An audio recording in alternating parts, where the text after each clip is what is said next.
Wing, wing, wing, wing, wing, wing, wing, wing, wing, wing, wing, wing. Bonjour. Pour ce premier numéro, nous allons vous apprendre toutes les techniques et secrets pour bien prendre en main sa moto. Vous apprendrez ceci à l'aide de différents professeurs. Part 1, le démarrage de la moto.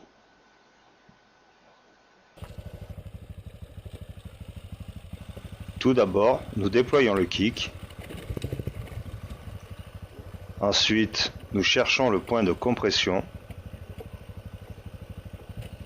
Et ensuite, d'une manière énergique, nous donnons des grands coups sur le kick pour lancer le moteur. Voilà, le moteur est démarré.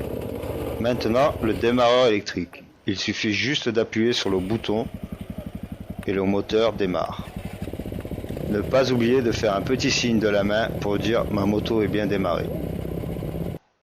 Maintenant que vous savez démarrer votre moto, nous allons étudier le passage de vitesse.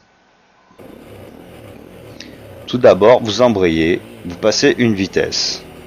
Ensuite, vous vérifiez que votre frein marche bien. Vous accélérez et vous débrayez légèrement petit à petit. Là, vous vous apercevez que vous venez de faire un point mort. Donc, vous rembrayez, vous repassez la vitesse, vous remettez votre pied sur le frein et vous recommencez. Vous accélérez, vous lâchez l'embrayage doucement et d'un coup, hop, on évite l'arbre et c'est parti. Quand faut-il passer la seconde? Écoutez ce professeur. Ça veut dire que ton moteur, il est en bout de course, il faut passer à la seconde. De la théorie à la pratique.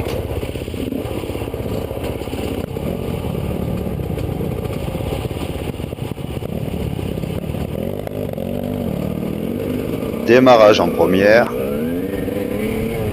et passage de la seconde. J'ai bien assimilé le passage de vitesse, donc je fais un petit point mort. Partie importante, l'équilibre sur la moto. Écoutez attentivement ce professeur. Tu peux mettre tranquille, on t'attend. Et là, tu travailles bien ton équilibre. Bien Je ton guidon. reste en seconde dedans? Non, là, tu mets le rapport lequel tu es le plus à l'aise. Bah, seconde. Tu te mets en seconde et après, n'aie pas peur de relancer un peu avec ton embrayage. Si tu vois, tu perds l'équilibre, tu mets un pied par terre, mais essaye de ne pas le mettre souvent. Tu arrives à travailler ton équilibre. Une fois que si tu es vraiment en galère, tu essayes de t'asseoir, tu as une meilleure mobilité, tu t'avances maximum sur ta selle, tu vois. Tes genoux, là, il faut qu'ils viennent se caler là-dedans. Là. Ça, c'est des cales-genoux, c'est fait exprès. Là, tu vois. Ils viennent te caler là-dedans. Et tu essayes, quand tu vas tourner, soit de pencher, il y a des moments, il va falloir que tu tournes, mais que tu contrepoids comme ça. C'est-à-dire qu'il faut que tu changes ton centre de gravité pour garder ton équilibre. C'est ça qu'il faut que tu arrives à travailler. C'est pas tant dans les vides, c'est d'essayer de ne pas mettre un pied par terre déjà. Plus tu vas faire ça, des entraînements, des montées, des cailloux, des machins, c'est ça qui t'apprend à faire de la moto par terre. De toute façon, tu es obligé d'y passer à ça. C'est le baptême du feu. Le scooter, mais que le scooter, ça n'a rien à voir avec ça. Le pilotage du scooter ne t'aide pas du tout. Parce que déjà, là, il faut que tu la serres. Ça sert énormément de la serrer, d'ouvrir, de la lâcher, d'être souple, de rabattre. Des fois, tu perds des équilibres, tu essaies de t'être un peu souple sur tes bras et de te bien appuyer entre tes jambes. Là. Et normalement, tu arrives à récupérer. Et là, il faut que tu gardes toujours un filet de gaz, pas de coup d'accélérateur. Tu gardes toujours un filet. Après, ton moteur a un rythme et tu gardes toujours pareil. Si tu fais que des grosses accélérations, tu déséquilibres tout seul. Maintenant que vous avez acquis l'équilibre, passons au wheeling ou roue arrière. Comment tu fais des wheelies? Hein? Des wheels, tu fais comment, des roues arrière? Comment on fait? Ouais. Bah, il faut te mettre, moi je me mets sur le couple de la moto et quand il y a des petits trucs et tout, j'accélère. En fait, c'est bien d'apprendre ça pour savoir gérer ton accélération. Et les stoppiers aussi pour savoir gérer ton frein avant. Ouais. On y va? Avec ces informations, vous êtes capable de faire des roues arrière et même quelques acrobaties à votre guise. Après le wheeling, à la demande des élèves, le stoppie.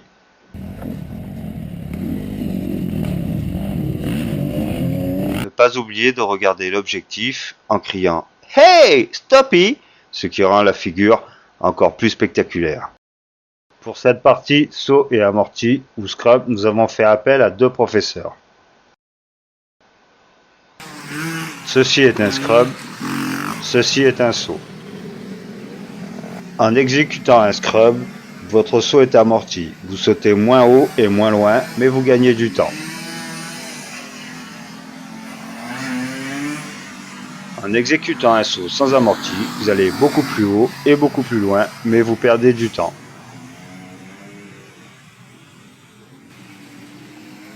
Suivant votre parcours, vous choisirez ou de scrubber ou de sauter. Ceci, suivant vos envies. Maintenant que vous avez bien progressé, nous allons vous expliquer comment passer un tronc rencontré au détour d'un chemin. Petite astuce, vérifiez bien l'écorce avant. Vous vous présentez face au tronc, vous faites taper votre roue avant sur le tronc, la suspension arrière se comprime et vous arrivez aisément à passer votre tronc d'arbre. Voilà, la moto est passée, vous avez franchi votre tronc. Toujours vérifier l'écorce avant.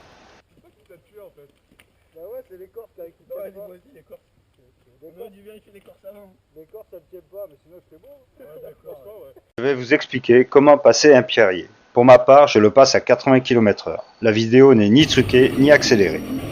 Il faut être un peu souple sur la machine, écarter un peu les jambes, laisser la machine prendre les trajectoires qu'elle fait et vous ensuite corriger.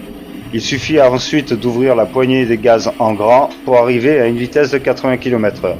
N'importe quel concessionnaire TM de Cavaillon peut y arriver facilement. Vous aussi.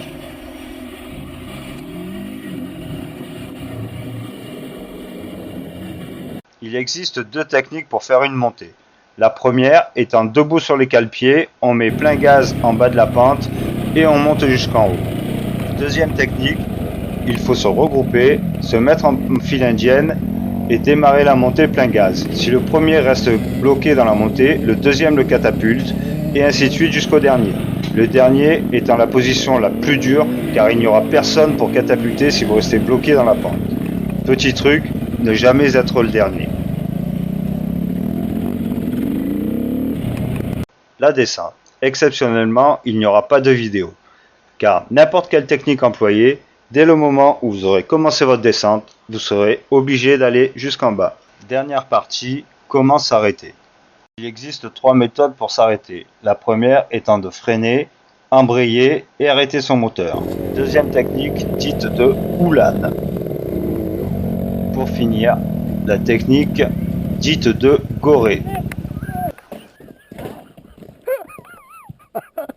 Merde,